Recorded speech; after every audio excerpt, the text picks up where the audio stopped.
የትግራይ ወጣት እከሌ ሳይባል አብይ አውሬ ነው። ዓላማዎቹ አልተለወጡም ማለት ነው። በአብዛኛው በአማራ በኩል ያለው ዓላማ አልተለወጠም። በአብይ በኩል ያለው መልኩን የለዋወጠ ራሱን አንድ ጊዜ ቀይ ባህር አንድ ጊዜ ምን እያለ ቢመጣም ዋና ዓላማው አልተለወጠም። እነዛ ፖለቲካዊ ዓላማዎች ግን በኦኤልኤ የተፈጠሩ የጅብ ቆዳ እያንጠለጠሉ በጥንቆላ ምን እያደረጉ ኋላ ቀር የሆኑ ኃይሎች ይሄ ነገር አሁን እየመጣ ያለው የጦርነት ዝግጅት በአንድ በኩል አሮጌ ነው የሚባለው ወይ ደግሞ ሊባል የሚችለው የትግራይ ጦርነትን ስንመለከት ኦሮሚያ ውስጥ የከረመውን ጦርነት ስንመለከት አሁን ከ2-3 ዓመታት ጀምሮ የአማራ ክልል ውስጥ ያለውን ግጭት ስንመለከት ነው። ይሄ አሁን እየተፈጠረ ያለው ጦርነት በብዙ መልኩ ባለፉት 8 ዓመታት ሲካሄዱ የነበሩ ጦርነቶች ቅጥያ ነው። ቅድም የትግራይን ጦርነት ያነሳውላችሁ ካለ ምክንያት አይደለም። በትግራይ የተፈጠረው አደጋ፣ በትግራይ ላይ የዘነበው እሳት በፕሪቶሪያ ስምምነት ተቋጭቷል ብለን ብናወራም ጦርነት ሙሉ ለሙሉ አልቆመም። የምታውቁት ነገር አብይ ፕሪቶሪያን ፈርሞ ከገባ በኋላ ወይ ደግሞ ተወካዮቹ ፈርመውለት ከገባ በኋላ በትግራይ ላይ በሌላ መንገድ ከጦርነት ያልተናነሰ ነገሮችን ሲያደርግ ነው የከረመው። አንደኛ የትግራይ ሉዓላዊ ግዛቶችን ለመመለስ ፈቃደኝነትን አላሳየም። በህገ መንግስታዊ መንገድ እንፈታለን የተባለው ነገር ሳይፈታ ቀረ። ትግራይ በሁሉም ነገር ወደ ፌዴሬሽኑ እንዲመለስ ቃል እንደተገባው በህገ መንግስቱ አካሄድ አድርጎ ግጭቶችን በማሳነስ መተማመንን በመጨመር ትግራይን ወደ ፌዴሬሽኑ መመለስ ሳይሆን ትግራይ በነበረበት ሁኔታ እንዲቆይ የማድረግ እርምጃ ነው የተወሰደው። ከፕሪቶሪያ በኋላ የበጀት ነገርን ብትወስዱ አንድ ጊዜ የምታስታውሱት ነገር ነው። ለጌታቸው 20 ሚሊዮን ብር ሰጠሁት የሚል ሰውዬ ነው አደባባይ ወጥቶ ከኪሱ አውጥቶ የግለሰብ ትራንዛክሽን አስመስሎ እሱ ሰጪ ጌታቸው ተቀባይ፣ እሱ ፕሮጀክት ማድረግ የፈለገው እሱ ሰጪ ትግራይ ለማኝ፣ በሱ ፍቃድ ላይ ተመስርቶ በጀት የሚሰጥ የሀገሪቷ ህግ ቀርቶ ትግራይ ሁሉ ጊዜ የሱን እጅ እያየ የሚመለከት። አሁን በቅርብ ጊዜ እንዳያችሁት በጀት ቆርጠው ነበር። ስለዚህ በሁሉም ነገር ትግራይ ዲፔንደንት ሆና እንድትቀጥል የጦርነቱ ውርሶች እንዳይቀረፉ፣ ህዝቡ እረፍት እንዳይሰማው፣ እዛ ያለው መንግስት እንዳይረጋጋ፣ የትግራይ ኃይሎች ደግሞ እንዲከፋፈሉ ብዙ ስራዎችን ሲሰራ የከረመና በከፊል የተሳካለት ነገር። በከፊል የተሳካለት ስላችሁ የትግራይ ኃይሎች ፖለቲካዊና ወታደራዊ አዛዦች እየተንጠባጠቡ ወደ አብይ እንደመጡ የአደባባይ ምስጢር። ወታደራዊ አዛዦች የቲዲኤፍ ወታደሮችን ይዘው ሸሽተው አፋር ውስጥ ሚሊተሪ ቤዝ እንደፈጠሩ የሚታወቅ ነገር ነው። እነ ጌታቸው ሳይቀሩ እነ ጻድቃን ሳይቀሩ ጌታቸው አብይ ጋር ቆመው የፖለቲካ ስራ መስራት መጀመራቸው የሚታወቅ ነገር ነው። በከፊል ተሳክቶለታል የምለው አንዱ ይሄንን ነው። ስለዚህ ትግራይ ወደ ጦርነት ሊገባ ነው፣ አብይ ሄዶ እንደገና ጦርነትን ሊከፍት ነው ስንል የበፊቱ ጦርነት ተቋጭቶ አዲስ ተጀመረ ሳይሆን የበፊቱ ጦርነት ቀጠለበት ነው። ጦርነቱ ቀጠለበት የምንለው ሌላኛው ገጽታ አሁንም የትግራይን ምሳሌ ይወስዳለሁ፣ ሌሎቹን እመጣበታለሁ። የትግራይን ጦርነት የፈጠረው ዋና ፖለቲካዊ ምክንያት መፈታት አይደለም፣ ለድርድርና ለንግግርም ሳይቀርብ ነው እስካሁን ድረስ የቆየው። የሉዓላዊነት ጥያቄ አለ። ሉዓላዊነቴን አሳልፌ አልሰጥም በሚልና ሉዓላዊነት የሚባል ነገር የለም፣ ተሰብረህ በእንብርክክ እየሄድክ በኔ ስር ትኖራለህ የሚል የእብሪት አካሄድ ወደ ጦርነት ይወስዳል። አብይ ትግራይን ማሸነፍ ብቻ አይደለም፣ ህዝቡን ራሱ ካልበተንኩት አንድ ወይ ሁለት ወረዳ ብቻ እንዲኖር የቀረው በአጎራባች ክልሎችና በኤርትራ እንዲወሰድ አድርጌ ትግራይን በፖለቲካም በዲሞግራፊም ከካርታ መፋቅ ፈልጋለሁ የሚል እብሪተኛ የሆነ አስተሳሰብ ነው በአብይ በኩል ያለው። ይበቃል የሚል ነገር ሳይሆን አይ እነኚህ ሰዎች እያሉ ወታደሮቹን ብቻ አይደለም ህዝቡን ጭምር ይሄ የማመጣው ክስ አይደለም፣ የምታውቁት ነገር በህዝቡ ላይ የተፈጠረው በአዲስ አበባ በጦርነቱ ጊዜ የትግራይ ተወላጆች ምን ሲደረጉ እንደነበረ ቀሳውስት ሳይቀሩ አዛውንት ሴት ህፃን ሳይቀር ትግራይ የጅምላ ፍጅቱን የምታስታውሱት ነገር። ስለዚህ የትግራይ ተወላጆችን በአጠቃላይ ከገጸ ምድር ብቻ አይደለም ዳንኤል ክብረት በግልጽ እንደተናገረው ከአገሪቷ ትውስታም እንዲፋቁ ማድረግ አለብን የሚል ነው። ያ ነገር ሲታይ አሁን እየመጣ ያለው ጦርነት የበፊቱ ቀጣይ ክፍል እንጂ ሙሉ ለሙሉ አዲስ ጦርነት መጣ የምንለው ነገር አይደለም ለማለት ነው። ሁለተኛ ምሳሌ የኦሮሚያ ኦኤልኤ አብይ ከመጣበት ጊዜ ጀምሮ እሱ ከሚልካቸው ወታደሮች ጋር አንዴ ከመከላከያ አንዴ ከልዩ ኃይል አንዴ ከሰፈር ሚሊሻ እየተዋጋ ነው ይኖር። አብይ ደግሞ ኦኤልኤን ሸኔ የሚል ስም አውጥቶለት በፓርላማ አጸድቆ አሸባሪ ብሎ የኦሮሞ ወጣቶችን አዛውንትን የባህልና የፖለቲካ መሪዎችን ሲረሽን የአባገዳዎች ሳይቀሩ ሰፈር ሲያቃጥል ሰውን ሲያፈናቅል ነው የቀረው ላለፉት 8 ዓመታት። ኦኤልኤ ይዞ የሚንቀሳቀሰው ዓላማም ፖለቲካዊ ዓላማዎቹ ማለት ነው ግልጽ ነው የሚመስለው። እነዛ ፖለቲካዊ ዓላማዎች ግን በኦኤልኤ የተፈጠሩ አሉ። ባለፉት 6 ዓመታት በኦሮሞ ብሔራዊ ትግል ውስጥ የተፈጠሩ የዋሉ ያደሩ ብሔራዊ ህልሞች ናቸው።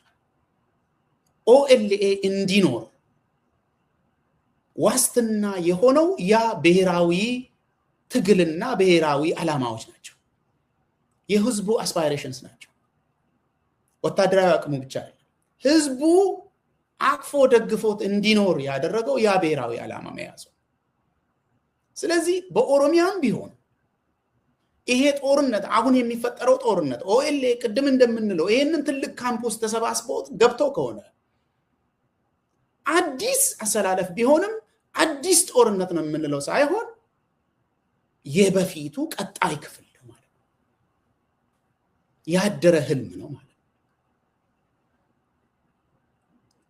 የአማራንም መጨመር ትችላላችሁ። በአማራ ክልል የተፈጠረው ግጭት ከብዙ ሰልፎች ከብዙ ልመናዎችና ውትወታዎች በኋላ የተጀመረ ግጭት ነው። ስሙን እባካችሁ እያሉ ሰልፍ ሲወጡ ነበር የምታስታውሱት ነገር። ዓላማው ምንድነው የሚለው ላይ ብዙ ግልጽነት ባይኖርም ጥያቄ አለን። ስሙን እውቅና ስጡን ብሎ ሰልፍ ወጥቶ ሲጮሁ ነበር በተደጋጋሚ። ከዛ በኋላ ነው ግጭት የተፈጠረው።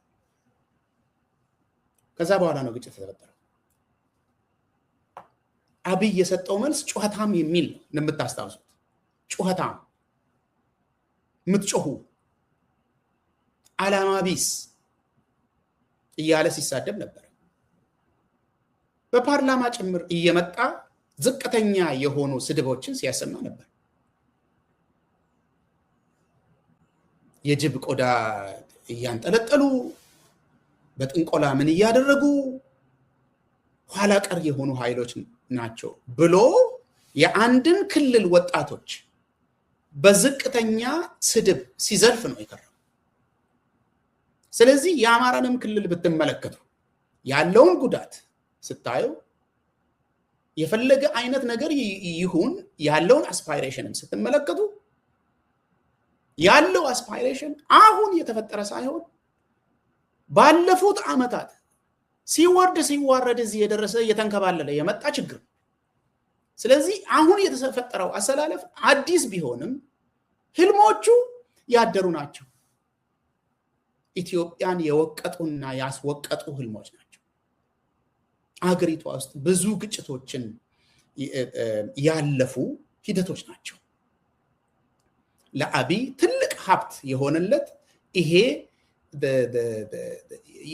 ተወዳዳሪ የሆነ እርስ በራሱ የሚገዳደር ህልም መኖር በጣም በአረመናዊ መልኩ ቢጠቀምበትም አገሪቷ ውስጥ ያሉ የሚወዳደሩና የሚገዳደሩ ህልሞች እንዳሉ ማየቱ ጥሩ። ያንን ነገር አብረው አንድ አገር ውስጥ እንዲኖሩ ማድረግ አንዳንድ ስራዎችን ሊጠይቅ ይችላል። ግን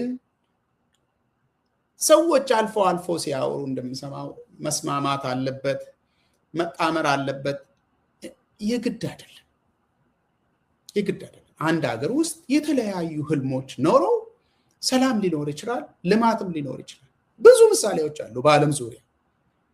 ትላልቅ ሀገሮች በዓለም ዙሪያ ያሉ ትላልቅ ሀገሮችን ብትመለከቱ ይዘው የሚንቀሳቀሱት ህልሞች በተለያዩ ቡድኖች የተለያየ ነው። ምርጫ ነው የሚለያያቸው ሁሉ ጊዜ። ስለዚህ እነኚህ ነገሮች በአንድ በኩል አሮጌ ናቸው። አሮጌው ነገር ነው ተመልሶ እንደገና ይሄ ሰውዬ መሳሪያ አድርጎ ሊጠቀም የመጣው ለማለት ነው። የአብይን ወገን ደግሞ እንመልከት እስኪ። አብይን ስንመለከት በአብይ በኩል ያለውን ነገር ስንፈትሽ የአብይም ከመጣበት ጊዜ ጀምሮ የሚጠቀምበትና የሚከተለው ዓላማ አሁን ቀይ ባህር እያለ የሚዘፍነው ነገር ሳይሆን አብይ የሚከተለው መንገድ ከበፊቱ ጀምሮ የሚታወቅ የማይለወጥ ዓላማ ይዞ ነው የሚንቀሳቀሰው አብይ። ያቺን ዓላማ ብዙ ሰው እየተረዳለት አይመስለኝም። እኔ አብይ እንዲህ ያደረገኝ፣ እንዲህ ጎዳኝ፣ አቃጠለ፣ ህዝብን ገደለ ብለን የምንናገረውን ያክል የአብይ ቋሚ ዓላማ፣ ቋሚ ህልም ስልጣኑ ብቻ እንደሆነ ብዙ ሰው ያየለትና የተረዳለት አይመስለኝም። እኔ ቢረዳለትም አብይ የሚያምንበትን ያክል ህዝቡ ያመነበት አይመስልም።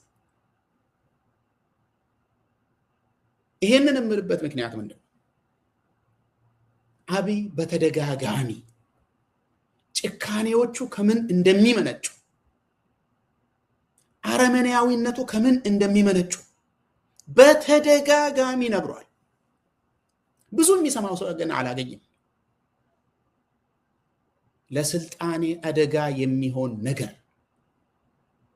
ህፃንም ይሁን አዛውንትም ይሁን የአገሪቷም ኢኮኖሚ ይሁን ሁሉንም እሰዋለሁ። ጓደኞች የሚሆኑ ያለፉት 8 ዓመታት የሚያሳያችሁ ይሄ ነው። ጓደኛ የሚሰዋል፣ የታወቀ ሰው የሚሰዋል፣ የአገር ሀብትም ይሰዋል፣ የፈለገ አይነት ነገር ይሰዋል የኔን ስልጣን ለማዳን የሚል ሰውዬ ብዙ ሰው አልተረዳለትም። አሁን ስልጣን ነው የሚፈልገው ምን ከእኛ ከምናምነውና ከምናውቀው የጠለቀ ነው የሱ ለስልጣኑ ያለ ኮሚትመንት።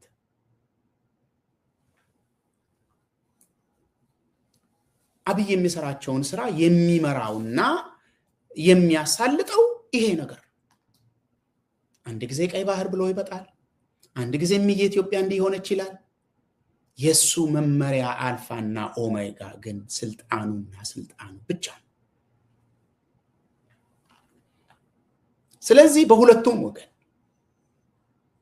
ይሄ ዘርፈጂ የሆነ ጦርነትን የሚያካሂድ አብይና ያንን ዘርፈጂ የሆነን ጦርነት ለመከላከል የተሰባሰበው ኃይልም ሁለቱም ያደሩ ዓላማዎች አላቸው።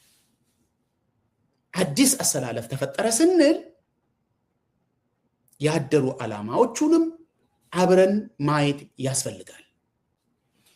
ዓላማዎቹ አልተለወጡም ማለት ነው። በአብዛኛው በትግራይ በኩል ያለው ዓላማ አልተለወጠም። በኦሮሚያ በኩል ያለው ዓላማ አልተለወጠም። በአማራ በኩል ያለው ዓላማ አልተለወጠም። በአብይ በኩል ያለው መልኩን የለዋወጠ ራሱን አንድ ጊዜ ቀይ ባህር አንድ ጊዜ ምን እያለ ቢመጣም ዋና ዓላማው አልተለወጠም።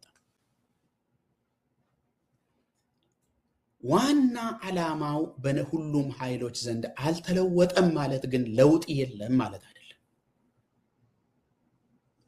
አሰላለፍ ብቻ አይደለም የተለወጠው፣ የእያንዳንዱ ኃይል ይዘትም ተለውጧል። ስለዚህ ካለፈው ጦርነት ያየነው እያንዳንዱ ኃይል ስሙ ያው ቢሆንም በአደረጃጀት በይዘት ተለውጦ ነው እየተመለሰ ያለው።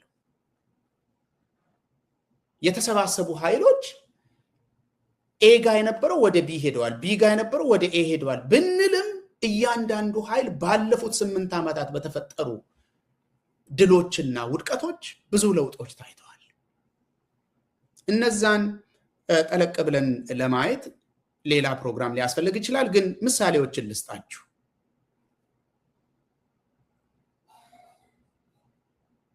የትግራይ ኃይሎች የመጀመሪያው ጦርነት ሲካሄድ የነበሩበት ቦታ ላይ አይደለም አሁን ያሉት፣ ተለውጠዋል። በፊት የነበረው አሰላለፍ ሁሉም የትግራይ ወጣት እከሌ ከእከሌ ሳይባል አብይ አውሬ ነው፣ እኛን ሊበላ የመጣ አውሬ ነው ብሎ ነው የተሰለፈው። ይህንን የምታስታውሱት። አሁን እንደዚህ አይደለም። ጥቂት ብላችሁ ልትጠሩ ትችላላችሁ። በህዝቡ ዘንድ ተቀባይነት የላቸውም ልትሉ ትችላላችሁ። ነገር ግን የትግራይ መከላከያ ሰራዊት ፌስ ወይ ደግሞ የፊት መገለጫ ሁሉ ሆነው የተቀመጡ እነጌታቸውና ጻድቃን ሳይቀሩ አብይ ጎን ቆመው ወደ ህዝባቸው እየደለቱ። ቅድም እንዳነሳውላችሁ ወታደሮቹ ተንጠባጥበው ወደ አፋር ሄደዋል። አንዳንድ አዛዦችም እንደዚሁ። ይሄ መልሶ ማደራጀትና አንዳንድ ነገሮችን እንደጠየቀ የሚታወቅ ነገር ነው። ስለዚህ በፊት የነበረው ቲዲኤፍ በአመዛኙ የቀጠለ ቢሆንም ለውጦች ታይተውበታል። ስለዚህ በአዲስ የተደራጀና መልሶ መላልሶ የተደራጀ ኃይል ነው ማለት ነው። ኦኤልኤም እንደዚህ ነው። 2-3 ጊዜ ከኦኤልኤ የተገነጠሉ በገንዘብ የተገዙና ኑሮ ያሸነፋቸው ሰዎች ወደ ቤት ገብተዋል። ይሄ የኦኤልኤን አደረጃጀት እንደለወጠው የሚታወቅ ነው። 2-3 ጊዜ አሁን ቅርብ ጊዜ ራሱ ወደ ቤት ገብተናል ብለው ከብልጽግና ጋር ተስማምተው የገቡ ሰዎች አሉ። ስለዚህ ኦኤልኤም በፊት እንደነበረው አይደለም ያለው።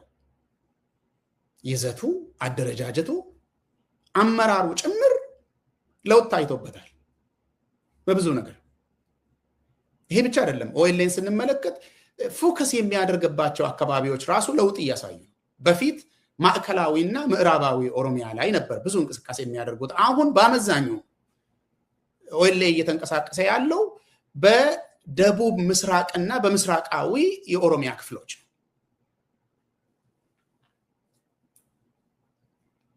ለውጦቹን ምሳሌ ለመስጠት ያክል ነው። አብይን ከተመለከታችሁ አብይ ሙሉ ለሙሉ የፈረሰን ጦር እንደገና ሰርቶ ነው ወደ አዲስ ጦርነት እየሄደ ያለው። ከዚህ በፊት የነበሩ ወታደሮች በህይወት ካሉ በጣም ጥቂቶች ናቸው። በህይወት የተረፉት የቆሰሉ ናቸው አብዛኞቹ። በትግራይ አብዛኞቹ አለቁ። ከዛ የተረፉት በኦሮሚያ፣ ከዛ የተረፉት በአማራ። አብይ ሲመጣ የነበረው የኢትዮጵያ መከላከያ ሰራዊት የለም በህይወት። አመራሩ ራሱ በጣም በተጎዳ መልኩ ነው ያለው። አመራሩ ራሱ ስላችሁ ትግራዋይ ከኢትዮጵያ መከላከያ ሰራዊት እንደተቀነሰ ይታወቃል። አሁንም ትግራዋይ የኢትዮጵያ መከላከያ ሰራዊት ውስጥ ተናደው በንዴት በእልህ ከአብይ ጎን ቆሞ የሚያወሩ ወታደራዊ አዛዦች ሚዲያ ላይ ይታያሉ። ግን በኢትዮጵያ መከላከያ ሰራዊት ግን ይሄ ነው የሚባል የትግራይ አመራር የተወከለበት ነገር ያለ አይመስለኝም። ከዛም ውጪ ራሱ መካከለኛ አዛዦች በትግራይ ጦርነት ጊዜ ተማርከው ኢንተርቪው ሲያደርጉ አይተናል። በአማራም እንደዚሁ፣ በኦሮሚያም እንደዚሁ። ስለዚህ በአብዛኛው አዲስ የሆነ ወታደራዊ ምልምሎች አዛዦችም ጭምር ይዞ እየመጣ ነው ማለት ነው። አዲስ የሆኑ ምን ያክል ልምድ እንዳላቸው ነው ያላቅም። ግን አዛዦቹ በተለይ በሚድል ሌቨል ኮማንድ ላይ ያሉ አብዛኞቹ አዲስ ናቸው። ምን ያክል ልምድ እንዳላቸው ምንም የማውቀው ነገር የለኝም። ወታደሮቹ ሙሉ ለሙሉ ስላለቁና እየገጠመው ያለው አደጋ ከፍተኛ መሆኑን የተረዳ ይመስለኛል አብይ። ለዚህ ነው ኦሮሚያ ላይ ህፃናትን እያፈሰ ወደ ጦር ካምፕ እየወሰደ ያለው። በጉልበት እያፈሰ እየወሰደ ነው። ወታደር አልቆበታል አብይ ስንል አንዱ እሱ ራሱ ነው ምስክር። ስለዚህ አዲስ ወታደር ነው እያዘጋጀ ያለው። የጦር መሳሪያን በተመለከተም እንደዚሁ ነው። ግማሹ ተቃጥሎበት፣ ግማሹ ተማርኮ ከድሮኖች በስተቀር አብዛኛው ትላልቅ መሳሪያ ተማርኮበት ነው፣ ተቃጥሎበት ነው አብይ እስካሁን የደረሰው። ስለዚህ እነኚህን አዳዲስ ነገሮች ይዘው ነው እነኚህ ኃይሎች ወደ አዲስ ጦርነት እየሄዱ ያሉት እና ከሞላ ጎደል ያደሩ አሮጌ የሆኑ ህልሞችን ይዘው እየተመለሱ ነው ምለው። ለዚህ ነው እነኚህ ነገሮችን ስናወራ ይሄ ጦርነት ውጤቱ ምን ይሆናል የሚል ጥያቄ ወደ ውስጣችሁ ሊመጣ ይችላል። ይሄ ጦርነት ውጤቱ ይሄ ይሆናል ብለን በእርግጠኝነት መናገር ባንችልም በሂደቱ ምን እንደሚፈጠር ቅድም ጠቆም አድርጌያለሁ ምን እንደሚፈጠር በሂደቱ። ምክንያቱም አብይ የሚባል ሰውዬ ትኩረቱ ወታደራዊ ኃይሎችን ብቻ አይደለም። ይሄ በተደጋጋሚ የታየ ማስረጃ የቀረበበት አሁንም እየታየ ያለ ነገር ነው። ለኦሮሚያ ውስጥ ውጊያ ሲሄድ ታጣቂዎቹ ያሉበትን አካባቢ የማያተርፍ የድሮን ተኩስ ነው የሚከፍተው። ትምህርት ቤት ሳይቀር የወታደሮቹ እናት አባት ሳይቀሩ ነው ጦርነት የሚከፈትባቸው። ዘመድ አዝማድ አማራ ክልል ላይ ድሮን ጤና ጣቢያ ጭምር ሳይቀር ነው ሲተኮስበት የከረመው። ምግብ ቤት ቁጭ ብለው ሬስቶራንት ምግብ የሚመገቡ ሰዎች ተሰልፉ ተብለው ወጥተው በአደባባይ የተረሸኑበት አካባቢ ነው። የምታውቁት ነው። የትግራይን ቅድም ተናግሬያለሁ። በሂደቱ ውስጥ ይሄ ጦርነት እውነት የሚሆን ከሆነ ለህዝቡ ትንሽ የማይባል አደጋ እንደሚመጣ ነው። የሚያሳዝን ነገር ነው። ሁለተኛው የአገሪቷ ሀብት የቀረችዋ የአገሪቷ ሀብት ጥሪት ኢኮኖሚ የምትንኮታኮትበት ነው የሚሆነው። ለዚህ አንዱ ማሳያ በተደጋጋሚ የተለያዩ ሰዎች ሐሳብ ሲሰጡበት እንደከረመ አሁን ለነ ሐሚቲ የተከፈተው የጦር ካምፕ ከህዳሴ ግድብ በጣም የራቀ አይደለም። አሁን ቅድም ያነሳውላችሁ አሰላለፎች እዛ አሰላለፍ ውስጥ ስሟ ያልተጠራ አገር አለ። እንደምታውቁት ስሟ ያልተጠራ አገር አለ፣ ግብፅ። የህዳሴ ግድብ አካባቢ ጦርነት፣ ተኩስ መከፈት ለግብፅ እኔ ጦርነት ሳይሆን ሰርግና ምላሽ ነው ባይ። ከረጅም ጊዜ ጀምረው እየተጠባበቁ ያሉት እድል ነው የሚመስለኝ። ህዳሴ ግድብን መምታት ወይ ደግሞ አደጋ ማድረስ ቀላል ነገር ነው እያልኳቸው አይደለም። በተለይ ውጤቱን ስታስቡ ውሃ ይዞ ያለ ግድብ ስለሆነ ግድቡ ተመቶ ውሃው ከተለቀቀ ብዙ ህዝብን የሚያፈናቅልና ብዙ አደጋ እንደሚያደርስ የሚታወቅ ነው። ነገር ግን ውሃው የሚሄድበት አካባቢ ይሄን ብሩሃን ሀገር እና የግብፅም ሀገር ጭምር ስለሆነ በዚህ ጉዳይ ሳይዘጋጁ ዝም ብለው ወደዚህ ጦርነት ይገባሉ የሚል ግምት የለኝም። አንድ ይሄ። ሁለተኛው ነገር በቅርብ ጊዜ እየሰማችሁ እንዳለው ግብፅ ህዳሴ ግድብን በተመለከተ የምዕራባውያን ድጋፍ አላት። አብይ ግን በተደጋጋሚ የአገሪቷን ዲፕሎማሲያዊ አቅም እያዳከመ መሳቂያ እያደረገ እየተዋረደ አገሪቷን እያዋረደ የመጣ ሰውዬ ነው። ስለዚህ ያ ግድብ አካባቢ አደጋ ለማድረስ ብዙ አቅሞች እየተሰባሰቡ እንዳለ ማየት ይቻላል ማለት ነው።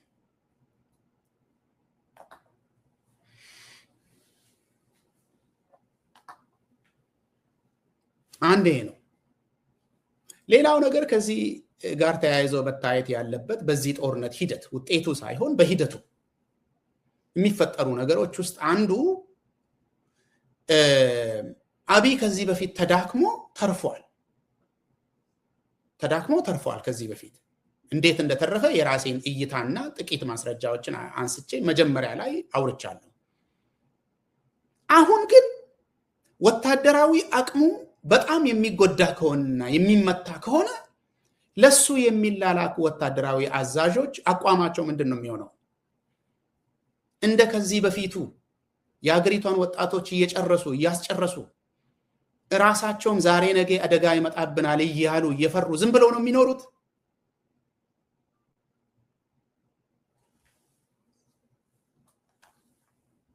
አብይ አዞ እነሱ ታዘው እየኖሩ ያሉት አቅም አለው ብሎ ስላመኑ ብቻ ነው። አቅሙ ከተመናመነ መልኩ የሚቀየር ነው የሚሆነው። ይሄንን ማወቁና መዘጋጀቱም ጥሩ። ይሄንን ነገር ሁሉ ያነሳሁት አዲስ የሆኑና አሮጌ የሆኑ ነገሮችን ደባልቄ ያነሳሁበት ምክንያት የአገሪቷ ፊውቸር የወደፊት መንገድ የሚቀረጸው በእነኚህ ነገሮች ነው። በኢትዮጵያ ውስጥ በሚደረጉ ግጭቶች ብቻ ሳይሆን ከኢትዮጵያም ውጭ በቀጠናው ከሚሰባሰቡ ኃይሎች ጭምር ነው የሚወሰነው የአገሪቷ የወደፊት መንገድ።